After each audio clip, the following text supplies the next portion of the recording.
let's jump into the heart of the topic. So one of the first questions we wanted to jump in with Alice about is kind of just talk a little bit, and this is kind of keying off what I just mentioned, why are some companies' sales declining and other companies' sales continuing to increase? And I know from the clients that we're working with, we work with some companies that are just on this ridiculous growth curve and others that are just trying to find their footing. So Alice, why those two sort of almost polar things occurring right now? It's a pretty crazy time right now, and of course we could blame a lot on the economy, but I really like to take a more strategic look at it. Some of the companies are certainly doing really well. They have sales that are increasing, they are hiring, companies, that are buying their products and services are doing well, and then we see people closing their doors and laying off masses of people. So the economic conditions certainly play a role in this, and I don't want to downplay that at all, but why are some companies doing better? I mean, we have to take a critical look at that. And I think what I see in the companies whose sales are declining is that they play into the economic conditions. And you hear them saying all the time that the economy is hurting their business. The salespeople have bought into that and they believe that. They also seem to have a lack of flexibility, and they're not actually really making the changes that they need. And I see poor planning going on as well, and I'm sure you see that with the strategic plans you're working on. These companies do not have a solid plan. Whereas on the flip side of that, companies who are increasing sales are flexible. In some cases, they have changed completely the way that they do things or what they're doing so that their company can succeed in the market. They're listening to their customers and hearing what their customers need. They're adjusting their prices if needed, or they're adjusting their business model. They're innovative, and that innovation has carried so many of these companies. It's just amazing. But last and probably most importantly, their strategy is really clear. They're very strategic, and they have a solid plan, and they're working their plan. And within that is what's allowing them to be flexible and innovative. So Alice, maybe can you give us an example that one of your clients that has done something kind of radically different that has helped them, kind of like you were just indicating right now, that flexibility and really shifting maybe their go-to-market strategy or how they're approaching their customers? What have you seen? Well, for example, in the training industry, which I'm very involved in, I see a lot of people going to virtual training versus live training. It saves a lot of money on travel, hotel costs, food costs, all of those things. And if you're innovative, you can put on a great online training that will serve the same purpose. So I think that that's one of the big changes that I've seen. Not that people aren't still doing live training, but the companies who have really stayed forefront in the market have been figuring out ways to give the training needed without having to soak up so much cash for travel and hotels and things like that. Some of the other companies, I work with a small specialty bakery, and they have succeeded for 30 years doing one thing, and they did it really, really well.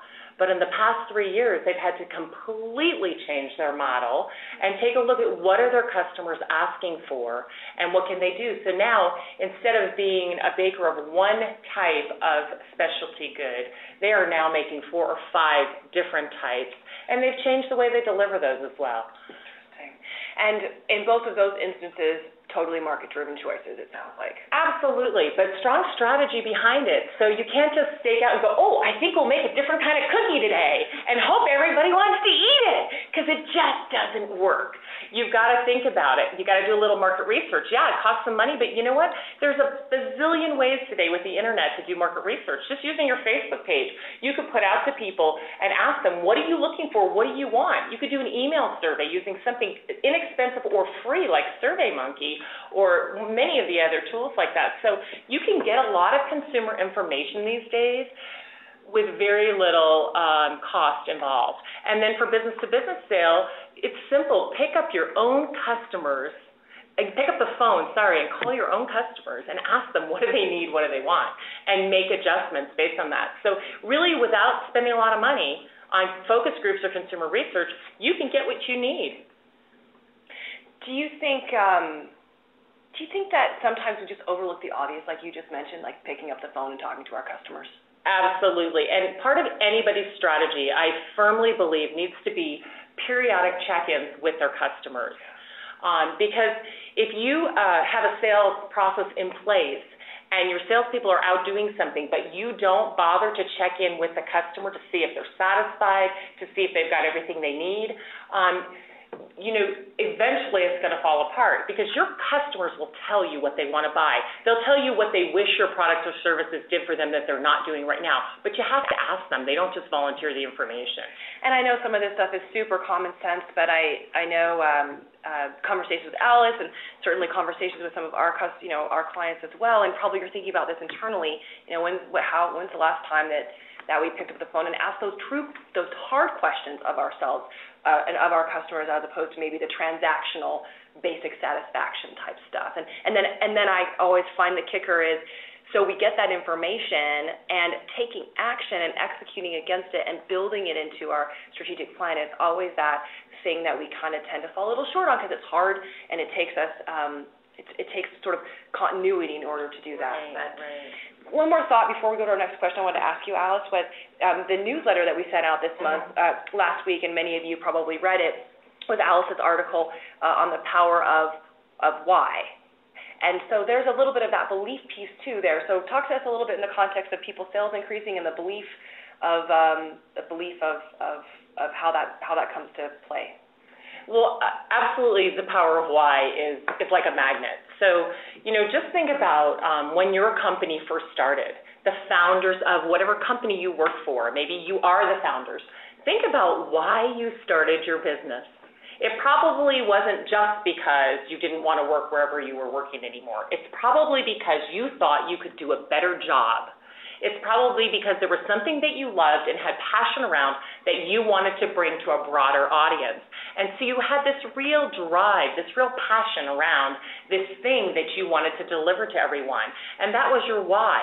It's the why that got you up and made you work really hard when your company couldn't pay you any money. It's the why you were able to do what you were able to do, that entrepreneurial enthusiasm. And think about huge companies like Hewlett-Packard. When Hewlett and Packard were in their garage together building this dream that they had a passion and people followed them and they loved them. And then what happened is all of a sudden after years, people got real busy doing the how and the what, and the why dropped off. And now if you walk around some of these huge corporations and ask people why this company exists, you'll get a myriad of different reasons, and none of them will probably be what the founders intended. So in the book, Start With Why by Simon Sinek, which I highly recommend all of you read. It is an absolutely fantastic book, very easy to read. What they talk about is how Apple, has really kept their why, and how people will line up for 4 or 5 hours to get a new iPad or a new iPhone because they believe in that why. And to succeed in this economy, I'm gonna really implore you to get back to your why and share it with your employees and share it with your customers so they understand why they're buying from you a product they might be able to buy from somebody else. It's because of the why that you have. So I think that's really critical. One other note I want to make, because we're going to move on to the next topic, but in terms of planning, with the why, with asking the customers, with all of these things we just talked about, I want everybody to keep in mind that a great time to survey their customers is just before they do their annual strategic planning. Everybody should be updating their plan, right, every year, right, Eric? Absolutely, that's right. Plan. And right before you do it would be a great time to get some information from the people who buy from you so that you can incorporate that into your plan, because you never know. It might drive you to invent a new product. It might drive you to change the way you deliver your services. It might also help you applaud your employees for doing what they do really well and keep doing it. So, please keep in mind that asking your customers is a great thing to do just right before you do your strategic planning, so you have that information to go forward with. Absolutely. And after my own heart, we talk about that all the time, about making sure that we're being externally focused when we're looking at creating, market growth strategies, and not, as my current term is this week, not navel gazing.